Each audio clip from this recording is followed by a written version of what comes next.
We're back with Barry Chalifoux, who at the age of 9 tried to end his life by strangling himself with a PlayStation cord. But he survived, started a children's Bible study at 11, and now has committed his life to helping youth in his community. So Barry, now you're a crisis counselor. Yes. Tell me about that. Well, basically, I didn't know I was going to go in this route in my life. I've done quite a few different things. I was a youth pastor while I was still going to school. I wanted to become a police officer, but due to a hearing impairment, I cannot make it into the RCMP. So what I did is I started going to school and started out in social work. That's what I was trying to go into. And I realized that going into counseling and working with people is something that I really wanted to do.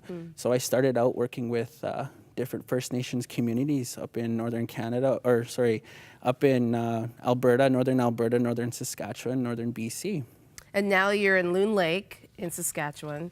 Correct. And you know, many of us have heard of just, the horror stories of suicide pacts in northern communities across our country. We've heard of many young Aboriginal and Indigenous young people who have taken their lives. What is it that these young people need to hear that you're able to whisper in their ears and let them know? They need hope. They need to know that whatever they're going through, whatever circumstances they're facing, that they can get through it. And what they're going through is one day they're going to use that experience, and that experience is going to help them in the future to help other people as well. We can't continue to believe that what we're going through is the end, that it's hopeless. Hope is the answer for them. How do you translate hope when, you talked about growing up in a household where there was a lot of substance abuse, and you look in a community where there is a lot of substance abuse. How do you translate that hope when you look around and there doesn't seem to be hope? Well, again, a lot of times their focus is on the problems. And you got to start to look at a focus on something that's positive. They have these different techniques for therapy: cognitive challenging, cognitive refocusing, cognitive behavioral therapy. However, it's using techniques like that with experience and sharing messages of hope that you're able to change thought. To change thought and to change focus, to focus on hope, to focus on goals, and to understand that what you're going through isn't the only thing that you have to experience at that moment in your life. You can look at new things, you can look at positive things, and to focus more on those. Another part of what you do is there's a partnership with Gideons International in Canada that you've worked closely with. Tell us about that. So this has to do with bringing Bibles out to some of these this has to do with bringing Bibles out to places like Makwesagegwan First Nation and different communities surrounding that area. And basically the grade 5s is where the Gideons have been bringing these Bibles in. And it's really amazing because my first Bible was from the Gideons, right? And so being that was my experience, I'm so for bringing Bibles to these different children and of course giving them the opportunity to have a copy of God's Word.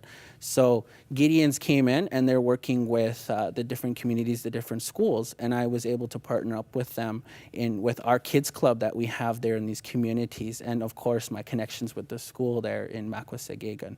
And that's what my involvement has been, to just be there to support and to work together for one focus, one goal.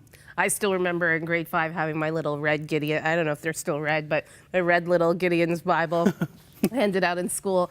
When you hand out those Bibles and you see these kids crack it open, what is their response as they start reading God's Word? They are so curious. They're very curious. They want to know what's in here. And they look at people like myself or like others that are there. Like, for example, there's Howard, right? Howard's one of the Gideon members up there in the community. They look at them and they see how they live. They see the joy that they have. And they hear that we read our Bibles. They know that. And so they're looking, what's in here that can give me hope? And they don't realize that all the hope exists right in that Bible. Wow. When you use your life as a testimony as well, how much does that speak to your community? You kind of spoke of, Howard, but knowing that you were in that place where you wanted to take your life so close to it. How do you use that as a tool to reach the next generation? Well, the youth, they talk about suicide. They talk about self-harm. They talk about feeling alone. And I like to share with them my story. I like to share them my experience with suicide and show them that, hey, I understand in a way that what you're going through is tough. But as I share my story, as I share my experience, what ends up happening is they take that and they feed off of it and they realize, hey, he's still alive. And it gives them hope. I have teenagers always telling me that my story makes an impact on them. And now what I experienced as a child, which was painful, I'm thankful for because I can use that to reach today's young people. Wow, wow. Well, thank you so much, Barry, for being just a great testimony and a great example of what God can do. And you use the word hope, and it's the perfect word, because even in that midst of despair, that God brought that hope to you, and you're now able to share it with so many. Yes. Thank you. Thank you. And I hope that word really resonates with you today. If you don't know that hope that Barry is speaking of, our prayer partners would love to share that with you. They would love to introduce you to Jesus, the author, the bringer of that hope, the man that carries that hope with us. And if you're at that point where maybe Barry was, where you just are thinking, yeah, I'm done. I just need to end my life, that there is nothing left for me here. Could I challenge you to call our prayer lines? Call our prayer partners and talk to them. Let them know what you're going through. And they would love to pray with you. They're not counselors, but they will pray with you and help you journey into understanding who Jesus is and understanding that you do have a purpose, that God has a plan, that He has authored a great journey for you, and it is not done. The number's at the bottom of your screen, 1-866-273-4444. Stay with us. We'll be right back.